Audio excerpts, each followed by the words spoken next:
Good to have you with us. Facebook Live with your good buddy Ed Schultz. How you doing? 202-909-1492. Healthcare is our issue today.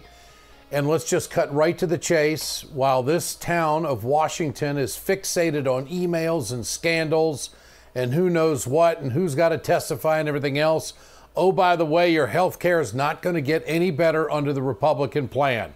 That's the bottom line. They came out with the Senate version number 2 today. And the fact is that we're going back to the days of junk insurance. We're going back to the days of, well, you can get it. It's cheap, but it doesn't cover anything. There is one thing that I'm encouraged about, and that is people with pre-existing conditions, they're not going to be disqualified. But that was in Obamacare. We already got that. So the Republicans are going to start touting something that we've already got. The Medicaid cuts are still there.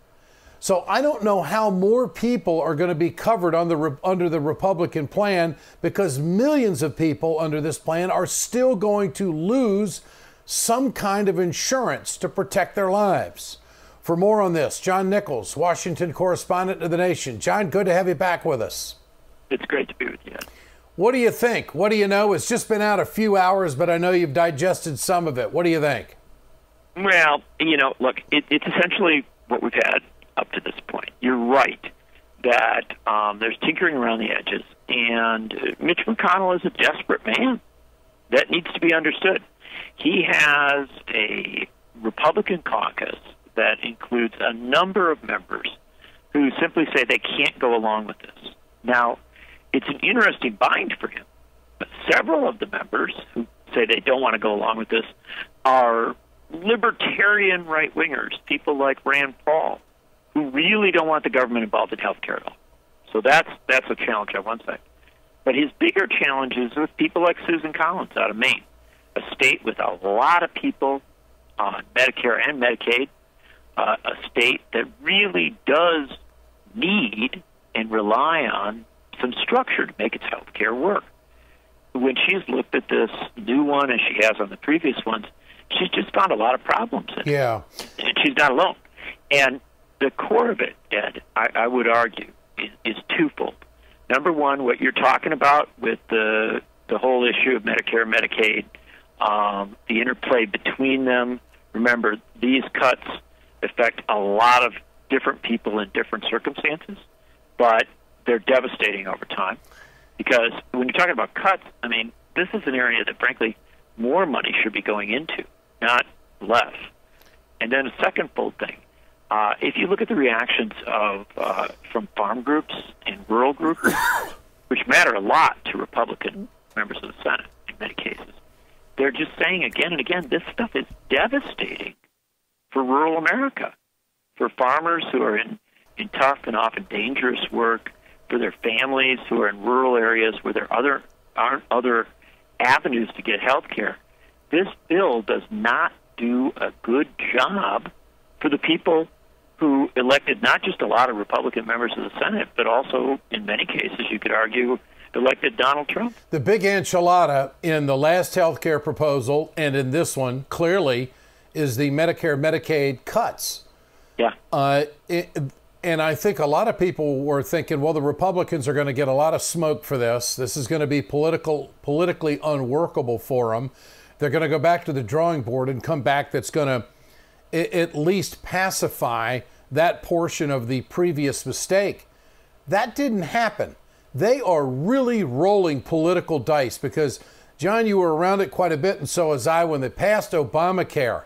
One of the thrusting things that gave momentum to Obamacare being passed were these personal stories of people who were kicked off the rolls, who could not get insurance, who were disqualified, who were in an income level that they just couldn't afford it.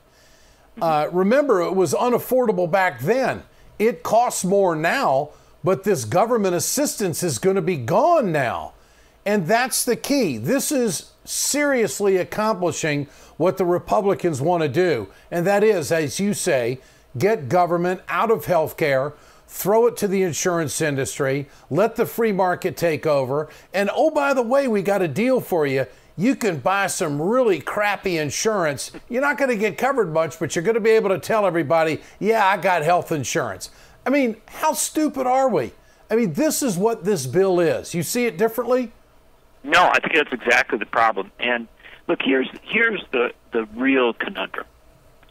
We have a government. We have many government-run healthcare systems in the United States, right? We've got Medicare, Medicaid, we've got the VA, and we've got all sorts of public health programs. We've got a lot going on around this country. Yeah. And that wasn't created by Democratic or Republican presidents because they wanted to throw money, down a hole. That was created because of need. The simple reality is that the private sector, the market, does not provide quality health care for every American. Yeah. And it doesn't even try. And so what the Republicans are playing with here is the worst of all games. They are saying, oh, yeah, we're still going to keep some of these government programs, but we're going to starve them. We're going to make them weaker and more dysfunctional. That isn't going to make health care better. The private sector's not going to say, oh, we want to help the poorest of the poor. We want to come in and fill that void. What's going to happen is, and I promise you, this is what's going to happen.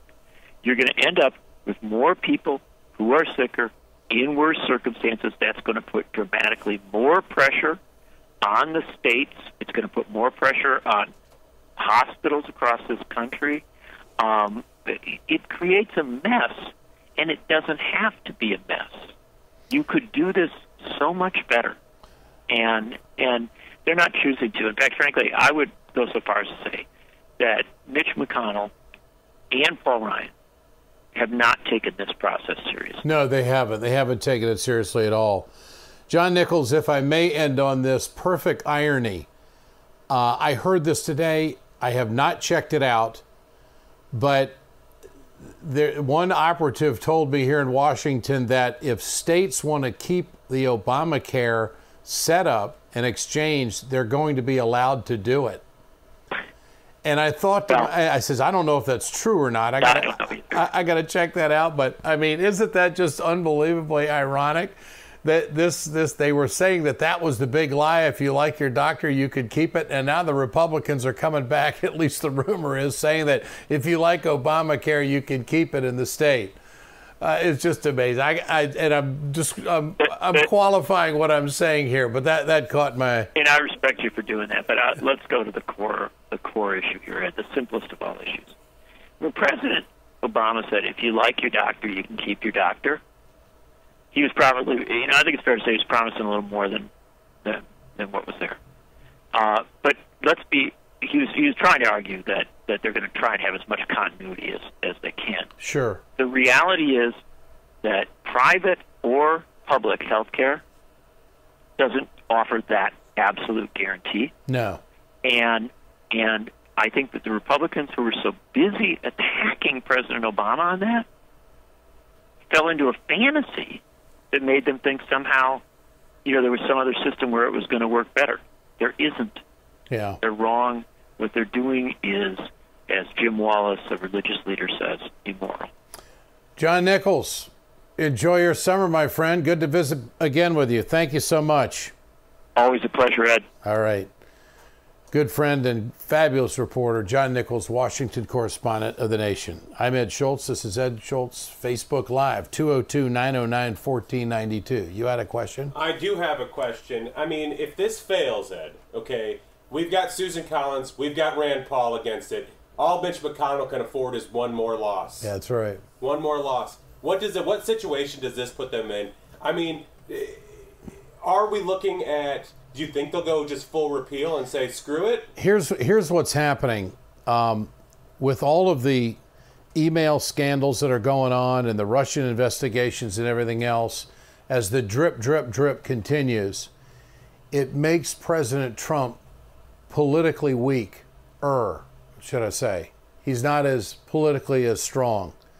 So these Senate Republicans may not feel the pressure that they would feel if they had a president that had no issues, dealing with no controversies, and a better popularity rating.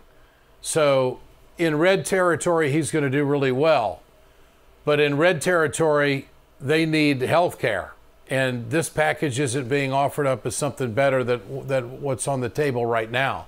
Does it get government out of health care? Yeah. Does it cut the budget and the deficit and everything else? Yeah, it does over time, because of, it's hitting the elderly and it's hitting the poor. And if you can have health care in America, if you can pay for it. So I don't think that they're going to feel the political pressure that they have to all stand and rank and file and make sure they line up and pass this. And Mike Pence, the vice president today, was making a passionate plea, begging the Senate Republicans to get this done. Roll your sleeves up, get it done. He called this, what was the phrase he said? He said, this is new freedom and flexibility. I mean, that's what they're calling this, new freedom and flexibility. It's amazing. It's not better, and it's going to get rejected. Is Trump realizing that what he said, that healthcare is not as easy as he thought it was? Oh man, that's on steroids right now, big time. There's no question about that. And of course, he's visiting with the French President Macron today in Paris. They're having dinner at this hour in the Eiffel Tower. And Macron doesn't have these problems. You know why? They got universal health care. All they do is fund it, and everybody's happy. It would have been nice if somebody wouldn't have asked about the emails during their press briefing and said, hey, let's talk about universal health care in France here. We have a for-profit health care system in America. And the Republicans are the foxes guarding the hen house. They're not going to change the for-profit system. They're going to get the government out. They're going to get more reliability on the insurance industry, the Aetnas of the world, the United Healthcares of the world, the WellPoints of the world, all these insurance companies.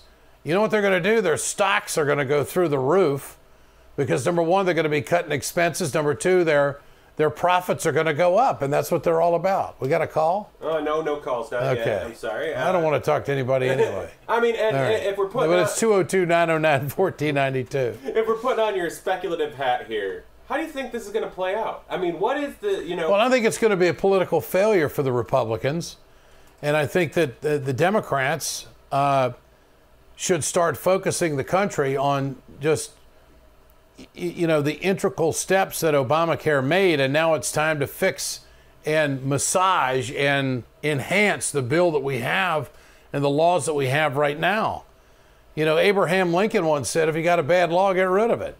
Well, if we got a bad health care bill, let's make it so it's better. But the Republicans don't want to do that.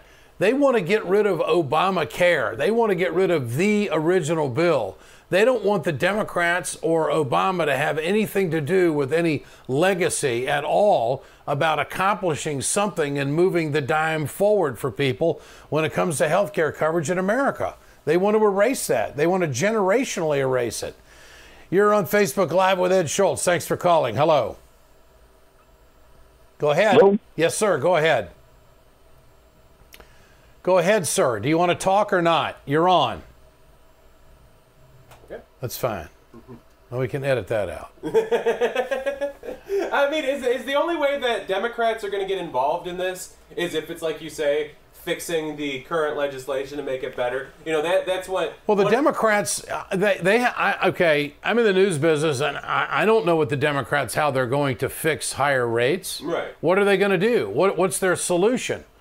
They haven't held a press conference and explained, okay, this is fix number one. We're going to break it out for you, Americans. Here's a 3-step series of things that we would like to do with the health care bill as it stands right now to make things better. This is what we think we can do. And no matter what the Democrats say, the insurance industry is going to be against it, and the Republican support is going to be there. Another call. Let's go to the phones. Caller, you're on Facebook Live with Ed Schultz. Hello. 202-909-1492, and that's okay too. So there's not going to be any kind of coalescing around this when it comes to a Democratic proposal to fix. but the Democrats should show the American people what they want to do, and I don't think that they've done that. Do you think they're making the same mistake that Republicans made for the last 6 to 8 years? In a sense, yeah. In a sense, they are.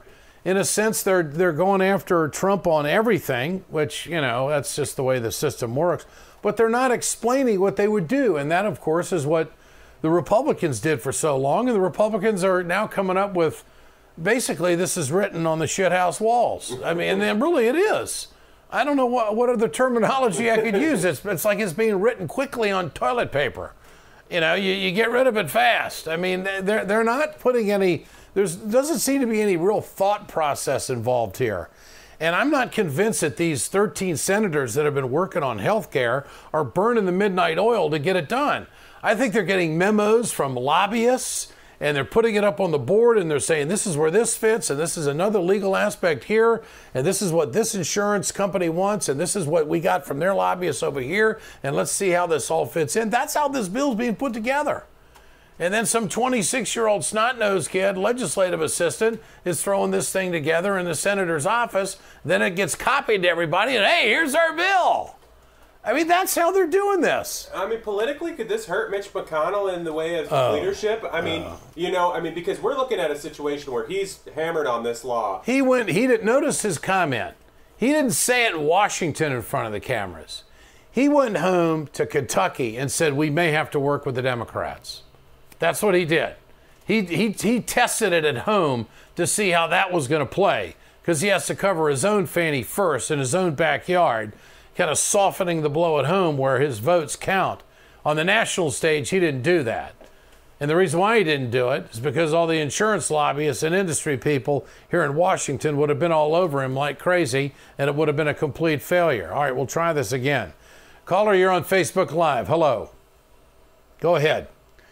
202-909-1492. You're not there. Okay, somebody's goofing with us. That's fine, too. So that's where we're at. Well, you got a lot of editing to do.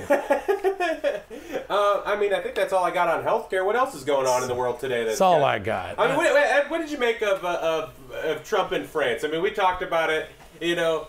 Here's what we're not doing in America right now. We're not focusing on jobs.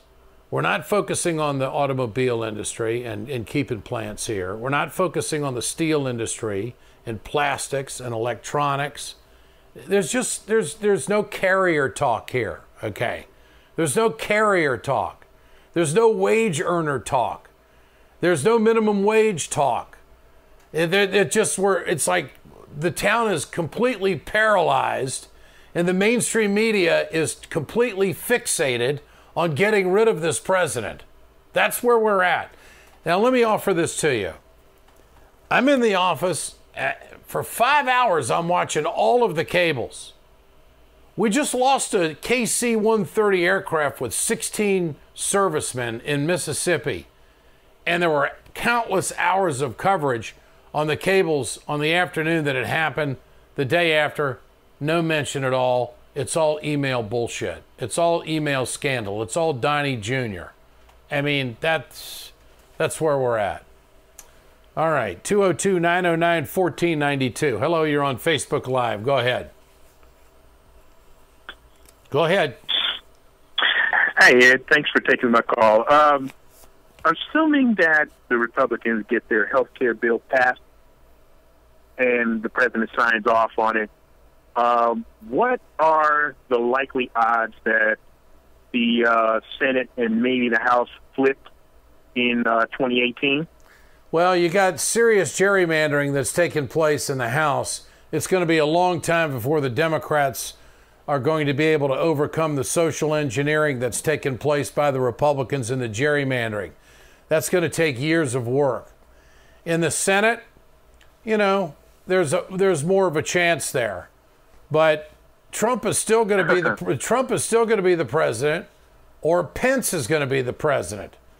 And so I don't see any real opportunity in the next 3.5 years of anything, of any groundswell progressive move on healthcare taking place in America. I think there's going to be a hell of a lot more suffering than there is going to be saving lives in the next 3.5 years. And I think the political dynamic of this, as you're suggesting, it might swing, but the Democrats aren't focused on that right now. They got a hard-on for Russia. They think that they lost the election because of a foreign country, and they're not going to let it go, and that's all they care about right now. They can't get enough of emails. I mean, that's just not doing. This is a survey. We did this last night. 53% of the American people don't think Russia meddled in the election. Okay? Okay, you're barking up the wrong tree. It's over. Trump is the president. All right? Let's get some health care. Let's get some health care done. You know, and here's a story that hasn't gotten any attention at all. Robert Mueller, the former FBI director, is the special counsel, special investigator, special prosecutor, whatever you want to call him. He's hired a bunch of prosecutors to investigate all of this that were all donors of Hillary Clinton. There's no investigators out there. They all give money. I think it's tainted. And I think it's disfocused. And I think the Democrats, the other day, John Tester from Montana was talking about, well, we really don't have a message right now. You're damn right you don't have a message. You've spent the last 6 months on honky tonk instead of figuring out why you lost those voters in Pennsylvania, Ohio, Michigan, and Wisconsin.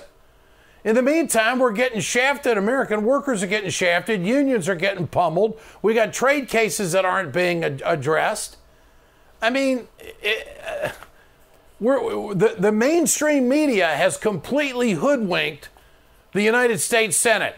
They watch TV and then they say, well, I guess we got to be talking about this. That's where it's at. I'm not kidding you. That's what's happening. Healthcare doesn't rate. Healthcare coverage does not rate on cable TV. Okay? It doesn't do it. But going after and trying to destroy somebody, that rates. It rates really, really good. And so that's where we are in America. And they're in business to get ratings and numbers and everything, money and everything else. But I think that, and more, in this survey, this was Investors Business Weekly. I like to pick these obscure polls. Half the country doesn't think their needs are being met. And most of those people were independent voters. So that's where we are. It's a shame. Thank you. 202-909-1492. And to that, to address that caller's issue as well with the Senate being up, Ed, I mean, the Democrats have a lot fewer seats or more seats to lose than the Republicans do in this next election. And they got the money. Yeah, and so they're going to... they're coming after Heidi Heitkamp like crazy in North Dakota. Oh, absolutely. You know. We got another one. All right, let's go to the phones. 202-909-1492. You're on Facebook Live with Ed Schultz. Hello.